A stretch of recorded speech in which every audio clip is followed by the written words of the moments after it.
मिलाद का महीना आता है तो हम खुशी क्यों मनाते हैं, हम ये खर्चा क्यों करते हैं, हमारे बच्चे भी हैं, हमारी जरूरतें भी हैं, हमारे मामलात भी हैं, हम क्यों करते हैं? लोग कहते हैं इसराफ हो गए, जाया कर दिए, फला कर दिए। और अल्लाह के बंदो, इसराफ वहां होता है जहां तुम्हारी अपनी जात का फायदा हो रहा हो। किसी ने हज़रत इमाम ज़ैनुल आबिदीन से कहा था, ला खैर फिल इसराफ, इसराफ करने में कोई खैर नहीं होती, क्योंकि अहले बैत की शान थी, वो कुछ 100 मांगता था तो लाख देते थे। अहले बैत की शान है, उनसे को आकर मांगे, उस वाली आ जाए तो आप हर चीज उठाकर दे देते थे। तो उन्होंने कहा जी जनाब, बंदा आते हैं 100 मांगते हैं, आप लाख दे देते हैं, लाख मांगते हैं आप करोड़ दे देते हैं, तो ये तो बहुत शराफ है, जितनी किसी की जरूरत होती पूरी कर दे बस ठीक है। तो आपने माना था ला इसराफा फिल खैरी, खैर के कामों में इसराफ होता ही नहीं है। जो खैर का काम है उसमें इसराफ नहीं होता, उसमें जाया कुछ नहीं होता। तो यार इससे बढ़कर खैर का काम क्या होगा कि अल्लाह फरमाता है कि जब तुम पर अल्लाह का फजल और उसकी रहमत हो जाए, कुल बिफज़लिल्लाहि व बिरहमतिही फलयफ़रहू, खुद अल्लाह फरमाता है जब तुम्हें अल्लाह का फजल और उसकी रहमत मिल जाए फिर तुम्हें चाहिए कि खूब खुशी मनाओ। हुवा खैरुम मिम्मा यजमाऊन, ये तुम्हारी हर चीज जमा करने से बेहतर हो जाएगा। हर चीज में जमा करने, क्या जमा कर सकता बंदा? पैसा, सोना, चांदी, दौलत, कोठियां, बंगले, ये जमा कर सकता है? या क्या जमा कर सकता है? 2-4 हज, 10-15 हज कर लेगा, 100 उम्रे कर लेगा, रोजे, नमाज, हज, ज़कात। और अल्लाह ने यहां पर मुतलक फरमाया, मुतलक, हुवा खैरुम मिम्मा यजमाऊन, तुम्हारी हर उस चीज से ये बेहतर होगा जो तुम जमा कर सकते हैं। तो भाई सरकार की मोहब्बत के अंदर अगर हम कोई लाइटें लगाते हैं, सरकार की मोहब्बत में कोई खर्च करते हैं, सरकार की मोहब्बत में कोई हम सदका खैरात करते हैं, तो ये जाया नहीं है, ये इसराफ नहीं है, ये बिद्दत नहीं है, ये शिरक नहीं है, हराम नहीं है, बल्कि ये ईमान वालों के लिए जरूरी है कि अल्लाह के जो नेमत उसका शुक्र अदा करे।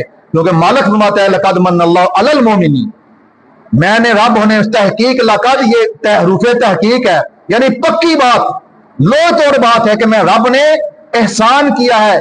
अब एहसान की बारी आई तो ये नहीं फरमाया अलल नास, लोगों पे एहसान किया है, ये भी नहीं फरमाया अलल मुस्लिमीन, मुसलमानों पे एहसान किया है, ना किसी मजहब को अलल अपना यहूदा अलल नसारा, ये भी नहीं फरमाया। फरमाया क्या है? अलल मोमिनीन, मैंने सिर्फ ईमान वालों पे एहसान किया है। और ईमान वाला कौन? ला युमिनु अहदुकुम हत्ता अकूना हब्बा इलैहि मिन वालिदिही वलदिही वन नास अजमाईन। ये खुद सरकार ने इस आयत की तशरीह आपने खुद फरमा दी कि तुम में से उस वक्त तक कोई ईमान वाला हो ही नहीं सकता जब तक अपनी औलाद, अपने वालिदैन और दुनिया के हर इंसान से ज्यादा बढ़कर मुझसे मोहब्बत ना करे। ये ईमान है। बाकी जितने आप अमल करते हैं वो इस्लाम है। अच्छे मुसलमान तो आप बन सकते हैं नमाज, रोजे, हज, ज़कात की वजह से, लेकिन ईमान वाला तब बनेंगे जब इस्लाम के साथ साथ सरकार की मोहब्बत भी होगी। और ये जो काम हम करते हैं ये मोहब्बत की वजह से करते हैं। और सरकार की मोहब्बत की वजह से कोई भी काम किया जाए, कोई भी काम किया जाए, वो शरीयत से टकराता ना हो। हाँ, शरीयत से टकरा भी जाए, मैं ये भी इंशाल्लाह, क्योंकि पूरा महीना मिलाद का है, मैं अगले जुमे पर कोशिश करूंगा आपको ये भी सुनाऊं। कुरान ने से कती के फैसले साहबा ने उसके खिलाफ किया। क्यों किया? नबी की मोहब्बत में किया, और सरकार ने पसंद फरमाकर उन्हें इनाम भी दिया। सरकार की मोहब्बत। लेकिन हम अहले सुन्नत जमात ने ये एक कैद लगाई है, ये याद रखें, क्योंकि हम वो साहबा का भी काम था। साहबा जब को काम करते थे तो उनकी नीयत के अंदर कोई शक नहीं, उनके इखलास की गवाही अल्लाह ने दी थी। भाई समझ, उनके इखलास की गवाही अल्लाह ने दी थी, इसलिए उनका हर अमल ही खैर वाला होता था। वो अगर कुरान की नास के खिलाफ भी जाते थे तो बज़ाहिर हमें खिलाफ लगता था, लेकिन नबी की इत्तबा में जाते थे, क्योंकि कुरान की दूसरी आयत के अंदर है कि मेरा महबूब जो तुम्हें दे उसे वो ले लो और जिससे रोके उससे रुक जाओ।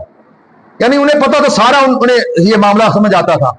मैं इंशाल्लाह उस पर अर्ज करूंगा कि साहबा ने नबी की मोहब्बत के अंदर शरीयत की हदों को भी क्रॉस किया, लेकिन सरकार ने नाराज नहीं हुई, सरकार ने उस पर इनाम दिया है।